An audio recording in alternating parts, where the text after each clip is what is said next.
JP Morgan CEO and Chairman Jamie Dimon calling it essentially pet rock, and once again calling into question its worth and its value here. I would love to get your reaction, especially as some of the financial industry elites and figureheads are continuing to cast some doubt here. Yeah, thanks for having me, Brad. What do I think about Jeffrey Epstein's banker being concerned that distributed, decentralized, open public money could potentially be used for bad things, sitting on a ski resort in Davos? I don't really care. I don't know why anyone cares, right? I mean, that guy knows when money's used for bad things. So it's a weird opinion of his. And my pet rock was up, as you said, 160% last year. It performed well against the dollar. So I don't know. I don't really care what that guy has to say about Bitcoin. I don't know why anybody does. And with that, what's happening, Crypto Crew? Sean's coming back at you, another cryptocurrency video. Getting straight into it, the current time it's recording, Bitcoin's coming in at 39,957, right below 40,000. And people are asking, what do we see? What do we anticipate? Well, look here, Bitcoin is still in a downtrend. We're cooling off right now. This is expected after we hit that $49,000 threshold pre-halving. So how low can we go and what do we anticipate? Well, what we're looking at here is Bitcoin versus the US dollar on the weekly. And what we see is that the 20 has crossed over the 200. And right now the 20 is sitting on 36.3K. So if Bitcoin comes down to back to retest the 20 and have a continuation, that is in the realm of possibility. So we could see a little bit more downwards price action. Now, if it falls through that, the 200 is sitting around 30.5K. The 200 is going to be curling up over the next few weeks. So if it takes a few weeks for this to fall down, then, it could be 31, 32,000 if it falls through the 20. So you have to pay attention to this level here on the 20.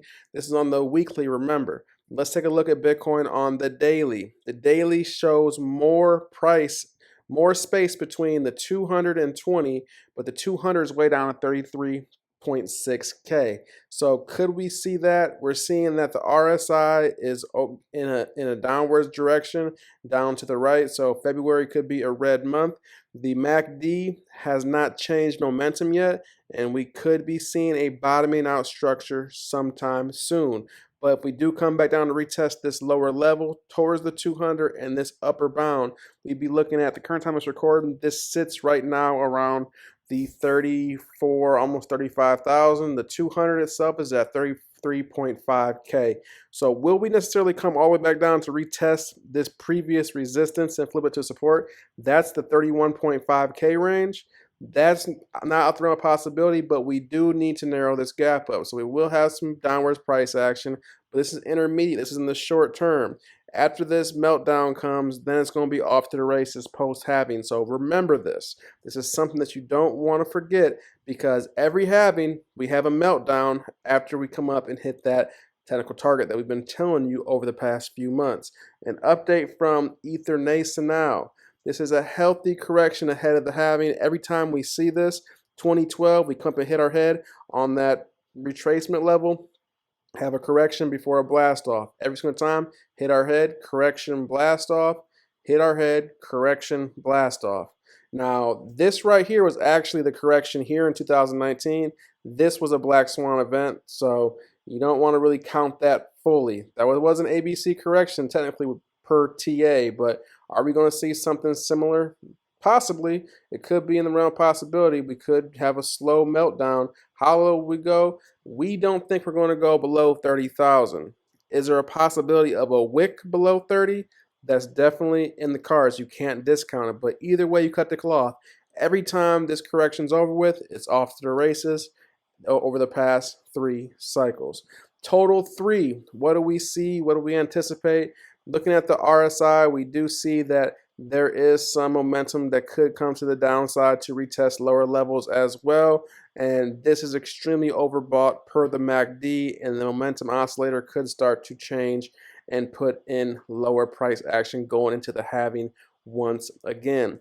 The levels that we had to sit and watch is the $432 billion level and then about the $400 billion level. If we come below that, what will we see? Will we see lower price action? Could we come all the way back down to this level way down here, $330 billion, this would be max pain. It'd still be putting in a higher low technically, because as you see, the previous lows are these levels, and this is creeping up slowly over time. But this will be max pain if people think that this can't happen. Don't discount it. Right now, we're seeing the 20 almost crossing over the 200 on the weekly. That's the weekly. Let's check the daily. The daily, it looks like we are almost reset, and you see over time we've been putting in higher lows, higher lows, higher lows. This downwards resistance line, will we hold this? And is the MACD getting ready to bottom out and sort of curl over? And once that blue line crosses over the red, the trend could be changing. So you want to be patient. You don't want to discount this. The major level of resistance to pay attention to is the $443 billion technical support level right now, because as you see, we hit our head on this a couple times before we blasted through, tested once, haven't came back down again. But maybe this 200 will creep up over the next few weeks before we get this strong bounce for the total 3 altcoin market cap. So keep this in mind.